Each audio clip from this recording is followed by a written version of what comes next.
vamos a compartir justamente todos estos temas que estamos dialogando, Carlos, con el doctor Herbert Cuba García, ¿no? Porque, como comentabas tú al inicio, ¿no? Tenemos una agenda a veces determinada, pero el día a día nos gana. Y qué mejor de compartir este análisis de coyuntura y para luego pasar al tema en salud con el doctor Herbert Cuba García, a quien le damos la bienvenida por su participación semanal a través de RCR, Red de Comunicación Regional. Doctor Herbert Cuba, qué gusto saludarlo, como siempre, muy amable. Saludo a través suyo a todos los peruanos. Qué gusto de saludarlo. Seguramente estaba usted escuchando parte de, de la conversación, pero en realidad es una agenda bastante amplia, pero que nos invita siempre a reflexionar. ¿Cuál es su punto de vista? ¿Cómo está mirando usted el desarrollo de los últimos acontecimientos, no? Bueno, creo que esta semana ha sido sumamente importante. Se ha dado una serie de actos que han vuelto a bosquejar la política nacional. En este asunto lo más gravitante ha sido la elección de los miembros del Tribunal Constitucional, que también inicia, hace un golpe muy duro a lo que se denomina como la República Caviar, que empezó en el año 2001 con el ascenso del expresidente Paniagua hasta la culminación del mandato del presidente Sagasti. Todo este periodo histórico fue conducido bajo algún principio de moralidad restablecido, lo que le llamaron la superioridad moral, y por otro lado, en la utilización muy organizada de los medios de comunicación, la Fiscalía y el Poder Judicial para, del punto de vista cada día más político, de tal manera que muchos hablaron inclusive de la politización de la justicia. Esto tenía como gran conductor de todo este proceso de politización de la política, perder de la justicia, estaba amparado de alguna manera en el Tribunal Constitucional. Y por lo tanto, desde el periodo del expresidente Vizcarra, se intentó hacer el cambio del tribunal. Como ustedes saben, inclusive el motivo del cierre del Congreso el 30 de septiembre del año 2019, se debió fundamentalmente a la elección del Tribunal Constitucional. Un tribunal que tenía a sus miembros con mandato vencido de casi 3 años. En ese sentido, este es un tema muy importante, si uno lo ve en el contexto, y como es evidente, también hace honor a la palabra que había señalado el secretario general de Perú Libre, en el sentido que en determinadas actividades, para enfrentar esta República Caviar, podía existir inclusive el fujicerronismo, palabra que acuñó él mismo, el fujicerronismo, para tratar de cambiar la situación de cosas en el país. Y creo que esa primera fase se ha cumplido en un proceso de calificación de currículums muy escrupuloso, porque, como todos sabemos, el puntaje de la meritocracia ha sido enorme, muy poca la discrecionalidad para las relaciones subjetivas y más el acuerdo político, porque dentro de esta comisión de elección de miembros del Tribunal Constitucional había representantes de cada uno de los partidos políticos. En consecuencia, en el Pleno se ha dado la votación tal como se había acordado en comisión. Por lo tanto, creo que se ha seguido escrupulosamente el proceso, que es evidente que iba a haber un grupo minoritario que iba a rechazar, porque está muy conveniente con la situación como se encuentra el país, y es y es lo que ha ocurrido, y es probable que también quieran acusar de desconocer esta elección, pero esto ya será materia política y hacia el futuro. Pero ya desde el punto de vista legal, al margen de cualquier interpretación, las decisiones se han tomado y yo creo que esa ha sido una excelente medida que ha hecho el Congreso de la República, porque tenía que de una vez designarse ese tribunal. Ahora, Y el doctor, segundo aspecto, sí, dígame. justamente en ese punto, antes que usted pase a otro tema, eh, hay información de hace unos días que hemos estado viendo que ya se han presentado algunas quejas ante la Comisión Interamericana de Derechos Humanos por acusando de la falta de transparencia, de que no había el cabildeo suficiente, el debate para elegir a los miembros del Tribunal Constitucional. Parece que para ciertos sectores, ciertos grupos, ahora estas organizaciones supranacionales ya son un refugio cotidiano, ¿no? Todo lo quieren llevar allá cuando evidentemente no tienen la suficiente capacidad, ¿no? Para poder imponer ciertos criterios que serían de su agrado. Eso es precisamente la característica de la República Caviar. Con minorías gobiernan. Y para eso necesitan tener estos elementos que usted ha señalado, que es la Fiscalía, el Poder Judicial, el Tribunal Constitucional, en los organismos internacionales también, personas que en los diversos gobiernos que se han sucedido en los últimos 20 años, han colocado en puestos claves, de tal manera que tienen ellos los elementos suficientes, tanto a nivel local como internacional, para hacer lo que se llama la politización de la justicia. Y creo, el Perú, uno de los pocos países en el mundo que tuvo a un ex candidato presidencial, lo puedes haber tenido detenido casi 26 meses, y pasan los años y no tienen hasta la fecha de denuncia. O tienes también otros políticos de diverso nivel, o a un periodista, o la simple queja, inmediatamente eso se procesa en el Poder Judicial y no dictan sentencias. Yo creo que todo ese proceso que se ha llamado de la politización de la justicia es lo que esta semana ha tenido un duro revés con esta elección de los miembros del Tribunal Constitucional, que además ha sido ampliamente difundido en la prensa. Los currículos están colgados en el portal del Congreso mucho tiempo. Ha participado la sociedad civil. Lo que sucede es que ha participado, pero no han impuesto, como era de costumbre, y ha habido debate en comisión, y es el lugar a donde se hacen los grandes debates en el Congreso de la República, y como todos sabemos, cuando se llega al Pleno, los debates dependerán de la situación política que se hacen con todas las leyes, y eso sí es el procedimiento. Lo que se ha querido hacer en el Congreso de la República es que han querido, de alguna manera, impedir que este proceso se lleve a cabo, y de repente inclusive obtener alguna medida cautelar desde el extranjero.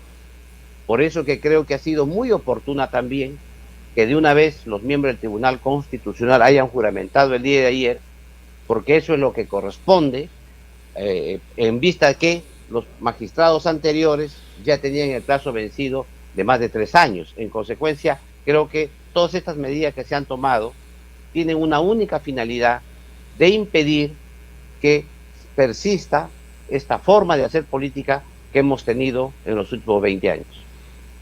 Ahora, y entrando, por ejemplo, a un terreno donde usted siempre ha estado teniendo un curso de acción en temas de opinión bastante amplio, incluso ha escrito un libro en plena pandemia para hacer estos enfoques. Estas instituciones, como el Tribunal Constitucional y todo, entonces también tienen que ver en la medida de los diferentes procesos que se viven y que se han ido demandando de transparencia, por ejemplo, en un sector tan clave como puede ser el sector salud. Las políticas que no están claras, que usted siempre ha señalado. A veces, cuando un ciudadano o una determinada institución que justamente no tiene, como usted dice, esas herramientas para tratar de imponer, va a pedir cierta transparencia, ciertos aspectos, ¿no?, que tengan que ver con el manejo del sector, como es el tema de salud, y sobre todo a partir de estos temas de la pandemia. Entonces no tienen la garantía de ser escuchados. Todo simple y llanamente queda en una opinión por ahí en alguna red social, pero no tienen esa llegada distinta para poder abrir, ¿no?, ese espacio para que se pueda discutir, se pueda debatir y eventualmente corregir rumbos equivocados, como usted tantas veces ha señalado. En ese aspecto, por ejemplo, ¿cómo andamos en este momento? Hemos bajado un poco, creo que la guardia respecto a este tema de la salud, pero algo de lo que se ha comentado, algo de la experiencia vivida en la pandemia, ¿lo vemos reflejados ahora en mejoría respecto al tema de la salud? Mire, le voy a explicar algunos temas que creo que son relevantes para la generalidad del país. Mire, es recién el año 2017, cuando apenas ingresó el expresidente Vizcarra, que el gobierno promulgó el decreto supremo 044-2017 PCM, con el que se inicia en modo oficial la creación de las políticas públicas en el Perú. Parece increíble que durante todo este periodo, desde el año 2001 para adelante, el Perú se haya manejado sin políticas públicas. Eran todas estas políticas de alguna manera informales o hechas cada uno a su manera o según los altos funcionarios que estaban en los cargos. Pero a partir de este año 2017 se comenzó a trabajar con el CEPLAN, con la PCM, con los gabinetes asesores de cada uno de los ministerios para tratar de crear políticas públicas. Y así es lo que ha ocurrido en educación, en salud y en todos los demás. Sin embargo, vino la pandemia, el año 2020, y este proceso ha quedado trunco. Con lo que quiero decirle entonces, que ese proceso recién debe iniciarse con este gobierno. Sin embargo, como usted comprenderá, las políticas públicas tienen que partir de algo más alto, que es la política nacional, que es la política general de gobierno, que se ha promulgado recién cuando estuvo la ex congresista y premier Mirta Vázquez en el cargo, que dio una norma para eso. Pero eso todavía está en proceso de ejecución. Si esto es importante para la salud, más aún lo es para la educación. Y ahí tiene que haber una redefinición de las instituciones que están en cada uno de los sectores. En el caso del sector salud, por ejemplo, mucha gente dice, señores, pero ¿por qué no avanzamos en la información, en la interoperatividad de las instituciones, en la historia clínica electrónica, en la receta electrónica, en esos aspectos que son cruciales para el progreso de la medicina en el país? Bueno, la respuesta es muy simple. Del presupuesto que se le ha asignado para esto, el sector salud en el año 2021, que eran más de 150 millones de soles, solo se había ejecutado el 1%. Y este año, que tiene una menor cantidad de dinero, tampoco se ejecuta. Porque para lograr ese objetivo necesitas articular una política pública que permita seguir con el gobierno digital que tenemos en el país y ver cómo se conduce. Y así como hablamos del sector salud, podríamos también referirnos al sector educación, al sector justicia y a todos los demás sectores que hay en el país. Por lo tanto, entonces, la explicación que usted me da es que este gobierno ni siquiera ha empezado ese proceso, porque tiene tantas contradicciones políticas en su seno que no puede decidir cuáles serían estos lineamientos generales que podrían conducir estas políticas públicas. Ahora, y se están arranchando los ministerios, ¿no? Claro, lo que sí es cierto, que esta elección del Tribunal Constitucional, que es una que va a defender la constitución política y sobre todo los derechos humanos de todos los ciudadanos del país, va a tener una gran expectativa por la orientación estratégica que esto va a generar, ¿no?, en cada una de las políticas públicas del país. Ahora, doctor, usted ha puesto bastante énfasis en el tema de políticas públicas y ha mencionado que tanto el sector salud como el sector educación. Permítame tocarle precisamente en el sector educación un tema que no puede pasar desapercibido, ¿no? Y que tiene que ver justamente con lo que tanto se ha cuestionado, ¿no? Las universidades que tienen licenciamiento, las que mejor se acogen al profesionalismo, las que mejor tienen un manejo académico, y esto tiene que ver directamente con la tesis del presidente de la República, ¿no? Esta semana hemos visto cómo el señor César Acuña, ¿no?, en una conferencia conjuntamente con la señora Beatriz Merino, que es la presidenta de la Universidad César Vallejo, y el secretario general de la universidad, justificando la tesis del presidente. Pero usted tiene formación académica en el Perú y en el extranjero. ¿Se puede negar a la opinión pública que tenga acceso a la tesis del presidente para tener una idea cabal, ciertamente, si eso cuenta con los estándares, ha pasado los filtros, ha pasado todos los requerimientos que se quiere para una tesis de grado? Mire, ahí hay varios aspectos que vamos a mirar de frente. En primer lugar, lo que usted señala, al ser un personaje público, esa tesis debería ser pública. No se puede de ninguna manera ir a reclamar un tema de intimidad o de derecho de las personas cuando el personaje que está de quien se trata es un personaje público. Esa tesis, en todo caso, es un documento de interés público y en consecuencia no es buena la señal que ha dado la universidad en que esa tesis no se publique. Es más, ya se conoce la tesis y la señora Beatriz Merino ha señalado claramente que esta tesis estaba colgada en el repositorio y que estaba abierta al público. Por eso es que esta conferencia en prensa ha sido en este tema un retroceso para la universidad. Pero no solamente es el tema que va ligado al tema de las tesis, sino tiene que ver con otros aspectos más ligados a la educación universitaria, que tiene sobre todo ligados a la autonomía universitaria.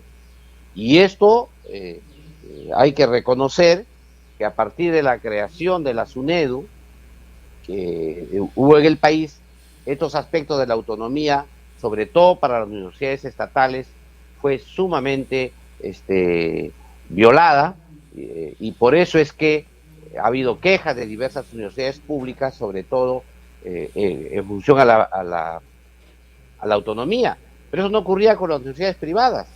Las universidades privadas estaban totalmente sueltas y esto es lo que tenemos nosotros ahora que discutir y conversar para cómo hacer para que sobre la base de la autonomía universitaria podamos mejorar no solamente la calidad educativa de proceso, que es lo que todo el mundo dice, sino la calidad educativa de resultado.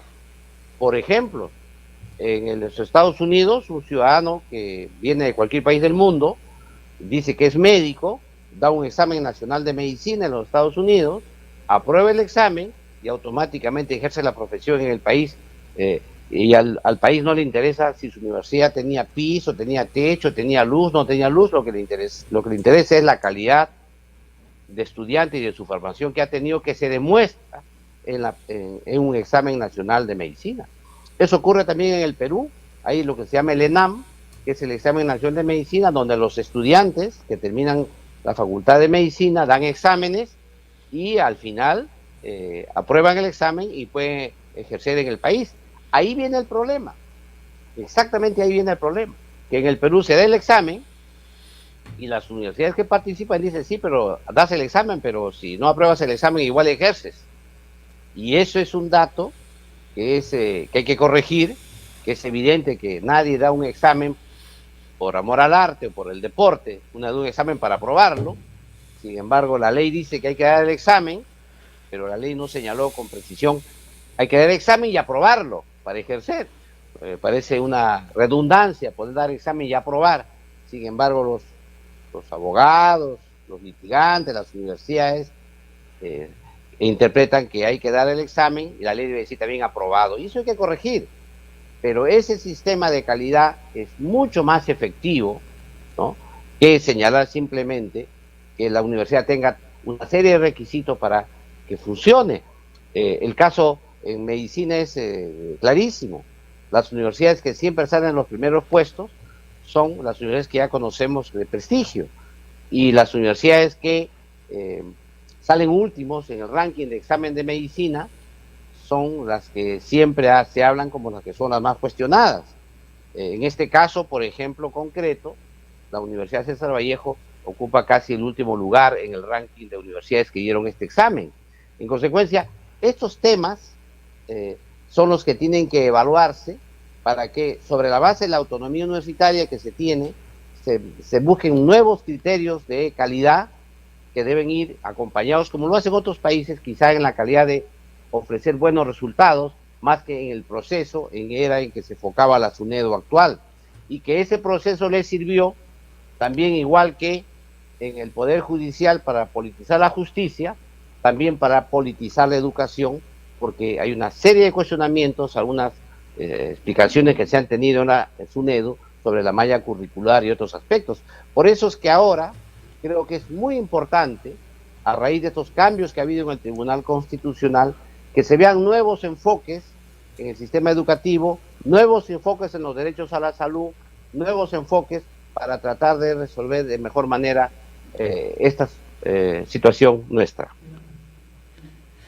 Bien, doctor, yo le quiero agradecer. Siempre queda temas en el tintero, ¿no? Sí. No sé, Yo quería, sí, ¿cómo no no? sé si Sí. decirle alguna palabra.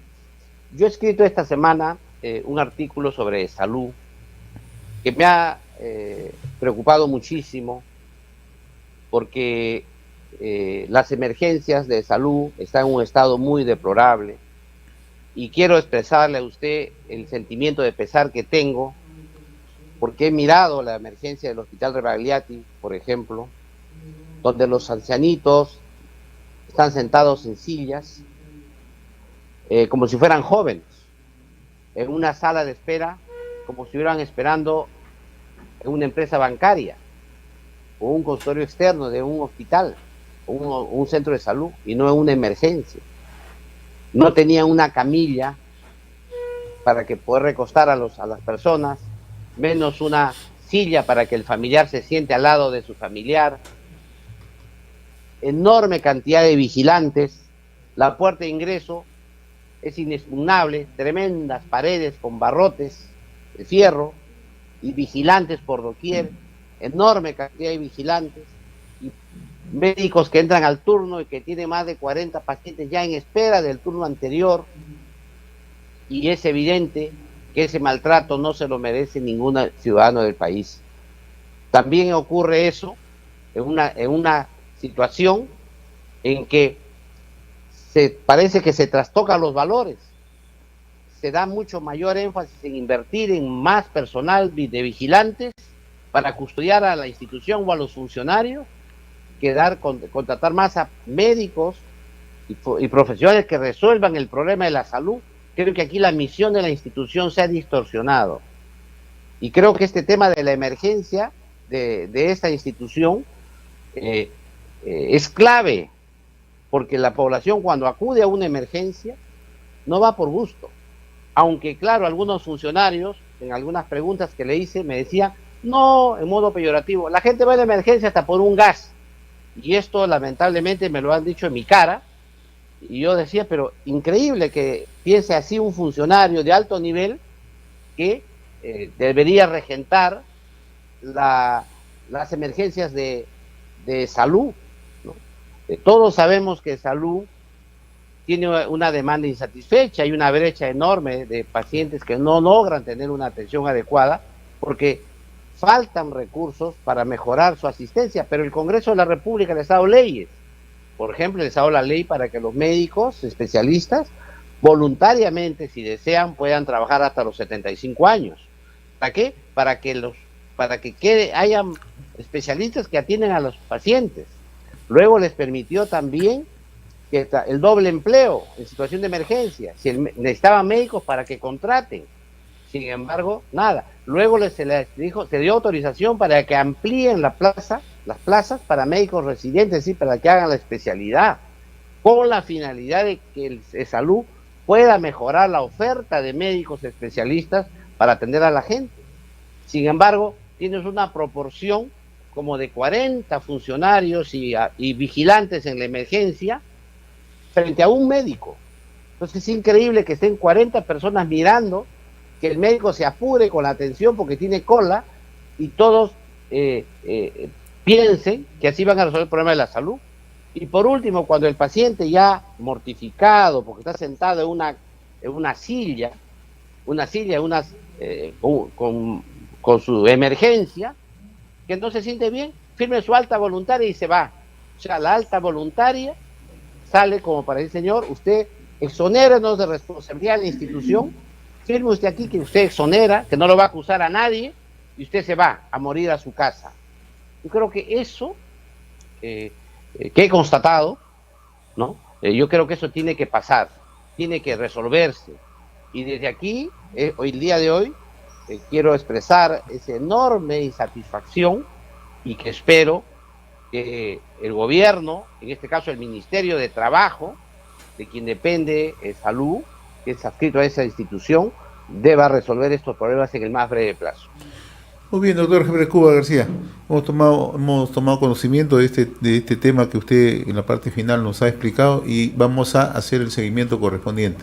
Yo le agradezco la amabilidad, como siempre, como cada fin de semana, de compartir con RCR y La Semana. Muy amable, como siempre. Muy gentil. Un abrazo una vez más.